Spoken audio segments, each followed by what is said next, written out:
안녕하세요. 이 시간은 에덴에 추방된 어떤 인간들이 에덴을 찾고자 하는 그러한 어떤 노력에 대해서 말씀을 드리겠습니다. 창세기 3장 22절에서 24절까지는 하나님이 사람을 에덴 동산에서 쫓아내는 그 장면을 볼 수 있습니다. 이것은 하나님과 단절을 이야기하고 또한 육신의 죽음도 이야기하지만은 결과적으로 종국적으로는 영혼의 죽음, 지옥으로 들어가는 장면을 여기에서 이야기하고 있는 것입니다. 이런 모습 속에서 쫓겨난 인간들은 에덴을 찾고자 하는 그러한 마음이 삭트는 것을 볼 수 있습니다. 인간들은 에덴 동산에서 좋은 환경 속에서 하나님과 함께 그리고 사람과 함께 그리고 기쁨, 즐거움, 감사, 창화 속에서 완전한 자유를 가지고 또한 앞으로 계시록 21장, 22장의 영원성을 가지고 살아가는 인간의 존재였는데 그것을 잃어버리게 되었습니다. 그래서 그것을 모르지만 또한 하나님을 모르지만 이제 내 마음속에는 그것을 찾고자 하는 인간의 마음속에는 그걸 찾고자 하는 그런 어떤 본능이 그냥 깔리가 있는 것입니다. 또 한 가지는 이러한 에덴에 대한 어떤 역사가 아담을 통해서 그 후손으로에게 구전으로 넘어가는 것을 볼 수가 있습니다. 구전으로 넘어가다 보니까 이것이 약간씩 변형이 되어서 바벨탑 사건으로 많은 나라에 흩어지면서 이러한 에덴의 구전의 모습을 많은 나라에 가게 됩니다. 그러면서 그 나라에 정착하면서 너희 선조는 옛날에 이렇게 살았다. 에덴의 변형된 모습으로 고대 국가의 전설 속에서 나타나는 것을 우리가 볼 수 있습니다. 한 가지는 우리 인간의 본능 속에서 에덴을 찾고자 하는 그러한 마음이 있는 것이고 또 한 가지는 고대 국가의 전설 속에서 에덴이라는 것을 전설 속에 내려오는 것을 볼 수 있습니다. 또 한 가지는 세계 여러 나라에 보면은 에덴이란 파라다이스 이런 어떤 상들리제 이런 단어가 참 많아요. 왜냐하면 잃어버린 에덴을 찾고자 하는 인간의 노력을 우리가 볼 수가 있는 것입니다. 여기서 고대 국가들 사이에 나그네에 대한 전설을 여러분들에게 소개를 하고자 합니다. 이것은 신구약 강해설교 연구대계 제1권 엑셀 편저 기독 지혜사에서 나온 책을 인용한 것입니다. 고대 국가들 사이의 낙원에 대한 전설들. 낙원은 히브리인 민족의 고대 역사의 독립적인 특징만 아니다. 대부분의 고대 국가들이 행복했던 거처에 대하여 유사한 전설을 가지고 있는데 그들 전설 속에 나오는 동산은 근심이 없으며 가장 순수한 축복의 소리만이 메아리치고 있는 곳이다라고 이야기하고 있습니다. 먼저 헬라인들의 전설에는 이런 내용이 있습니다. 헬라인들은 허클레스의 석주 너머 매우 먼 곳인 땅의 경계선 위에 모든 삶의 매력이 풍부한 축복된 섬 일명 낙원이 있다고 믿었으며 또 조심스러운 뱀에 의해 지켜주고 있는 황금 사과나무를 가진 헤스페레데스라는 동산이 있다고 믿었습니다. 다음 힌두인 전설입니다. 힌두인들의 전설은 에덴의 낙원과 훨씬 유사한데 그 전설은 다음과 같아 성스러운 산 메루에 그 낙원이 있는데 그 낙원은 태양의 황금 빗줄기로 영구적으로 뒤덮여 있으며 그 산의 우뚝 솟은 봉우리는 하늘에 낙원까지 다 있으며 죄 있는 사람들은 결코 살 수 없는 곳이다. 그 낙원은 무슨 용들이 지키고 있으며 하늘의 식물과 나무들로 장식되어 있으며 4개의 강물이 그곳에 적시는데 이 강들은 갈라져 4방향 흘렀다. 어떻게 보면 창세기 1, 2장과 아주 유사한 그러한 전설이죠. 다음 페르시아인의 전설. 페르시아인들의 낙원에 대한 믿음은 놀라울 만큼 유사하다. 축복과 기쁨의 지역인 에리네베드 쇼 혹은 헤덴이란 업은 세계의 어느 곳보다 더 아름다운 거대한 강이 그곳을 횡단하는데 최초의 인간들이 뱀의 모양을 한 아리만의 유혹을 받아 금지된 나무 후음의 불가사한 열매를 같이 따먹기 전에 인간들이 살았던 최초의 거처였다고 페르시아인들은 믿고 있다. 어떻게 보면 선악과를 뱀의 유혹에서 따먹었다 하는 우리에 대한 어떤 창세기 3장과 같은 어떤 맥락에 대한 이야기를 여기 전설로 내려오는 것을 우리가 볼 수 있습니다. 또한 중국인의 전설, 중국인들의 책에 의하면 끊임없이 서풍이 불어오는 하늘의 문 근처에 동산이 하나 있다고 한다. 이 서풍은 에덴이죠. 동쪽이죠. 그러니까 중국의 서쪽에 있는 겁니다. 서쪽에서 서풍이 끊임없이 불어왔다 하는 이야기입니다. 그곳에 하늘 문 근처에 동산이 하나 있다는 이야기입니다. 그 동산 풍성한 생물이 흐르고 있는데 그 중에 가장 훌륭한 샘물은 생명의 샘이었다. 또한 그 동산 기쁨을 주는 나무들로 풍성하였는데 그 중에 하나는 인간의 수명을 보존하고 연장시킬 수 있는 능력을 가진 열매들이 열리는 나무였다.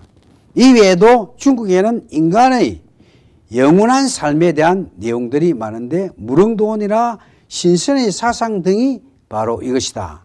우리가 잘 아는 진시의 왕자는 불로초 생명나무를 캐기 위해서 동방으로 사람을 보냈다. 이런 어떤 전설도 전성도 내려오고 있죠. 자, 이런 것을 보면은 전설 속에 인간들은 얼마나 에덴을 찾고 있느냐, 그리워하고 있느냐를 우리가 볼 수 있습니다.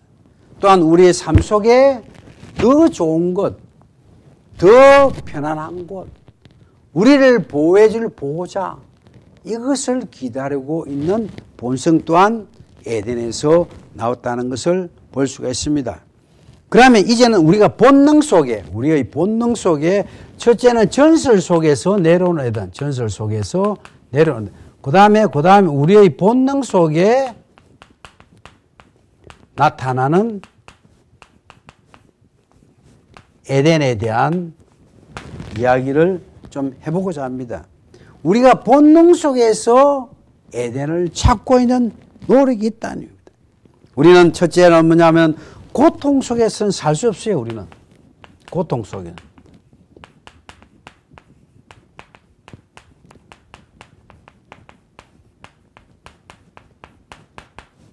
고통 속에서 살 수 없는 인생. 우리의 본능은 하나님 에덴 동산에 본능이 있는 겁니다. 그것은 완전한 자유가 있는 것이죠.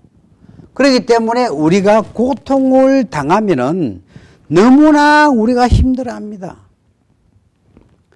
우리가 생로병사에 대한 거, 또한 우리가 왜 아플까? 우리가 왜 어떤 사람 부귀영화 있고 우리는 가난한가? 이러한 인간의 모든 고통 속에서 해답은 없을까라고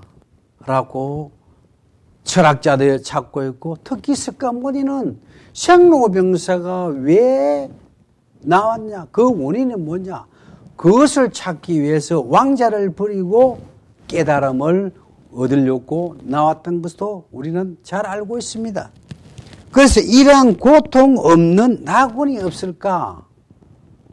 그것을 이루기 위해서 철학, 문학, 영화, 드라마가 나타났다. 또한 그것이 연구되어서 발전되었다라고 볼 수가 있습니다. 그래서 인간들은 이러한 어떤 문학 속에서, 철학 속에서, 우리의 삶 속에서 고통 없는 인생, 고통 없는 곳은 없을까라고 찾고 찾아다닌 것을 볼 수가 있습니다. 그래서 우리는 유토피아라는 그런 어떤 문학을 잘 알죠. 토마스 모의 유토피아는 고통이 없는 곳에, 인간이 평등한 곳에 이상 국가와 이상의 사회를 그린 그런 공상 사회 소설인 것입니다. 어느 섬에는 만민이 평등합니다. 고통이 없습니다. 어떤 그런 것을 그리는 이상의 사회를 유토피아에서 기록하고 있는 것입니다. 이것은 즉 에덴을 찾기 위한 인간의 노력이라고 볼 수 있습니다. 우리의 본능은 참으로 무서운 것입니다. 연어가 자기 살 곳을 돌아오잖아요. 철새도 갔다 하면은 땅에 있던 자리를 돌아오는 것이죠. 어른 아이들은 부모를 찾죠. 우리가 입양한 분들 보면은 다 부모를 찾기 위해서 한국에 오는 것을 우리가 볼 수 있습니다. 이것은 본능이다, 본능. 우리가 좀 더 편안하게 살고 고통 속에서 살 수 없는 인간의 본능이 에덴에 있다는 것을 우리에게 이야기하고 있는 것입니다. 바다의 생물이 육지에 못 살잖아요. 또 육지의 생물이 바다에 못 살잖아요. 그래서 이것을 보면은 우리는 원래 에덴 동산에 살게끔 우리의 체질을 만들어 놓은 것입니다. 하나님 형상으로 만들어 놓은 것입니다. 좋은 환경 속에서 하나님과 함께, 그리고 사람과 함께 사랑의 질서 속에서 하나님 형상을 가지고 영원토록 죄가 없고 질병이 없고 고통이 없고 눈물이 없는 죽음이 없는 곳에서 영원토록 사는 것이 기쁜 즐거운 감사 창화롭고 사는 것이 우리의 인간의 우리 본능인 것입니다. 그러므로 우리는 에덴을 항상 찾고 있는 그러한 노력을 우리는 가지고 있는 것입니다. 그리고 두 번째는 에덴에서 쫓겨난 후 인간 속에서 다가온 고통들을 우리가 한 살펴보겠습니다. 우리가 여기선 죄의 종로로, 환경의 종로, 그리고 강한 자에게 지배를 받은 약육 강식의 종, 질병의 종, 이러한 자유가 없는 죄의 종에 대한 고통을 받는 이러한 모습을 우리 현실 속에서 우리가 볼 수가 있습니다. 하나는 고통이 없는 그런 인간의 본능을 이야기하고, 현실 속에서 우리 고통은 가정에서 약한 자가 짓밟히는 그런 고통을 볼 수가 있습니다. 창세기 4장 19, 24절에 라멕의 아내들이요, 두 아내를 취하는 아내들의 고통, 또한 사람을 강한 자가 약한 자를 죽이는 어떤 약한 자의 고통을 우리가 볼 수가 있습니다. 이러한 고통이 가정에서 출발하여 마침내 사회와 국가로 건너가는 것을 볼 수가 있습니다. 강한 국가는 약한 국가를 지배하고, 이때까지 전쟁의 역사, 그리고 나라와 나라의 역사를 보면 강한 나라는 작은 나라를 지배하고 식민지로 또한 지배하며 그들에게 노예와 종으로 삼는 그러한 고통의 연속성을 우리가 볼 수 있습니다. 특히 애굽, 아수르, 바벨론, 메데바사, 헬라, 로마는 많은 나라를 지배하면서 그들에게 노예와 또한 종들을 섬기면서 많은 약한 나라에 대한 백성들을 고통으로 주는 그런 어떤 모습의 약육강식을 우리가 볼 수가 있습니다. 우리의 사람은 종이나 기계나 로봇으로 만들지 않고 우리는 자유인입니다. 인격 자유인이기 때문에, 자유인은 하나님 형상으로 가진 자유인이기 때문에 이 자유인은 고통을 당하면 어떤 견디지를 못해요. 그것이 우리의 본능인 것입니다. 그리고 또 환경의 종로를 하게 되죠. 또 우리 인간들은 죄의 종로릇을 또한 하게 되는 것을 우리가 볼 수 있습니다. 결국 말해서 우리의 인간들은 고통을 받음으로써 끝나는 것이 아니라 마침내 죽게 된다.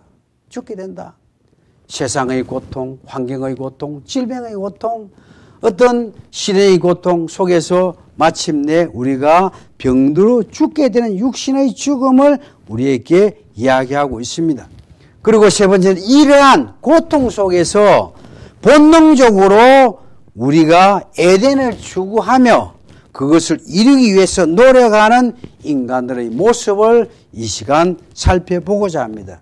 그럼 이런 고통 속에 살아가는 인간들이 우리가 생활 속에서 무엇을 바라보고 무엇을 추구하고 사는 인간이냐. 지금 여기 인본주의에 대한 그런 어떤 모습의 인간의 모습을 한번 우리가 살펴보고자 합니다.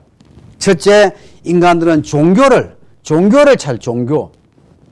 첫째, 종교. 우리는 참된 종교를 잃어버렸어요. 에덴 동산에서 하나님 있는 참된 종교를 인본주의 사람들은 참된 종교를 잃어버렸어요.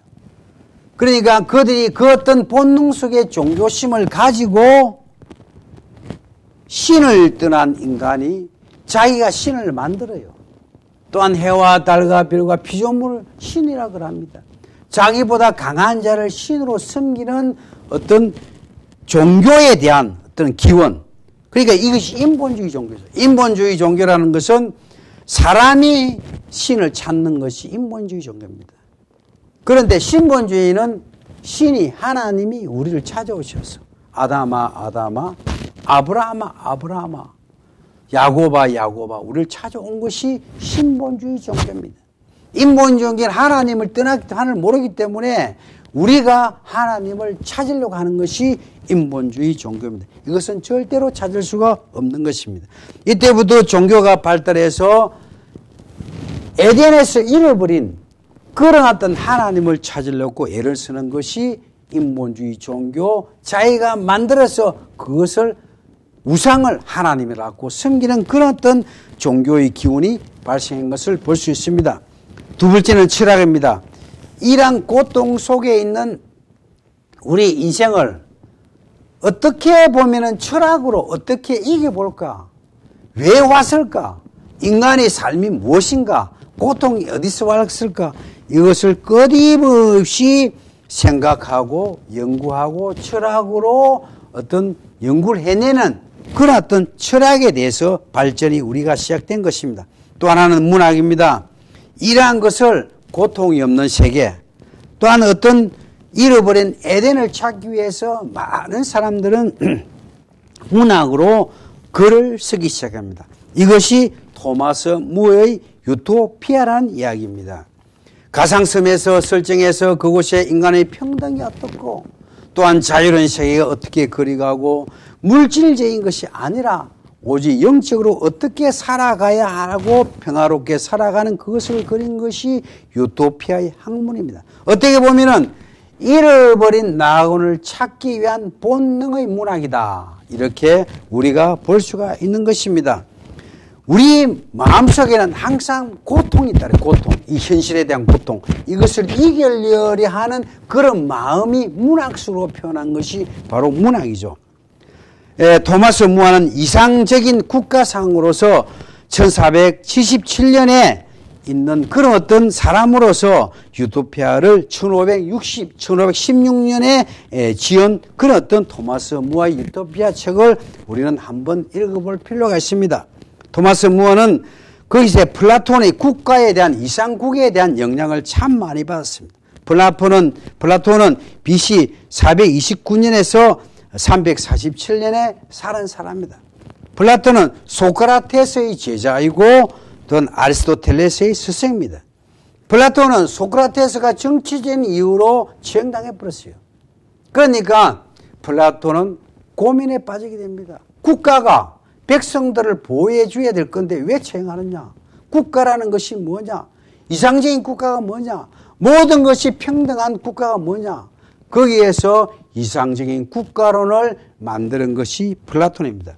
이 플라톤의 영향을 받아가지고 토마스 무어가 유토피아를 썼다는 것입니다. 그 다음에 국가가 있습니다. 국가가. 우리가 현재 민주주의, 그 다음에 공산주의, 그리고 복지국가, 사회주의, 그다음 임금운동 이런 여러 가지가 우리가 있습니다. 철학과 문학과 유토피아와 플라톤의 이상국가 이 모든 것을 통해서 이것 현실적으로 정치적으로 나타난 것이 민주주의 형태로 공산주의 형태로 사회주의 형태로 복지국가의 형태로 인권운동의 형태로 나타난 것이 오늘의 현실입니다. 이것은 오늘날 우리가 보면은 사회주의가 성공했습니까? 공산주의가 성공했습니까? 민주주의가 성공했습니까? 복주의가 성공했습니까? 이것은 절대 이 땅에서 성공할 수 없습니다. 창세기 4장 16절에 있는 두 아내를 취하고 살인하고 그리고 어떤 날카로운 기계로 사람을 죽이고 전쟁하는 그 모습이 오늘 공산주의, 민주주의, 복지주의 다 있습니다. 더 만문해요. 그렇기 때문에 역사가 이것을 증명합니다. 이 땅에서는 이것을 절대 이룰 수가 없다는 것입니다. 국어사전에 민주주의와 자본주의, 공산주의, 사회주의, 복지국가, 인권운동에 대한 정의를 한번 내려보고자 합니다. 민주주의 뭡니까? 국민이 권력을 갖는다. 국민이 권력. 그 다음에 자본주의가 뭐냐 하면 이익을 추구해서 나눈다. 공산주의는 사유재산 대신에 계급 없는 평등 사회를 만든다. 그 다음에 사회주의는 뭐냐면 자본주의에 난 모순을 해소하고 사회적으로 공유하는 사회를 만든다. 평등하게 조화를 한다. 복지국가는 뭐냐? 국민 전체의 복지 정진을 한다. 인권은 뭐냐 하면 인권이 회복을 하기로 한다. 이 모든 것은 에덴을 이야기해요. 에덴을 이야기하고 이상적이지만 결과적으로 이것은 이 땅에서 이룰 수 없다는 것이 역사적으로 증명하는 것을 볼 수가 있습니다. 우리가 요즘 인권운동을 많이 합니다. 인권운동 하지만은 그 인권운동은 자기 나라의 백성에 대한 인권운동이에요. 우리나라도 우리 인권은 우리나라를 위한 인권입니다. 다른 지방에서, 다른 나라에서, 다른 외국에서 온 사람들의 인권 논하지 않습니다. 어떤 인권이 차별돼요. 우리가 선진국에 가면 우리 인권을 찾습니까? 우리 인권을 찾지를 못해요. 그때 어떻게 보면 인권이 잘된 나라일수록 다른 나라 사람의 인권을 무시하는 경향이 많습니다. 이것이 어떻게 전체 인권이라고 볼 수 있습니까? 이것은 이 세상에서는 찾을 수 없는 것입니다. 오로지 에덴 동산에서만 찾을 수 있다는 것입니다. 오늘 여기까지 강의했습니다. 감사합니다.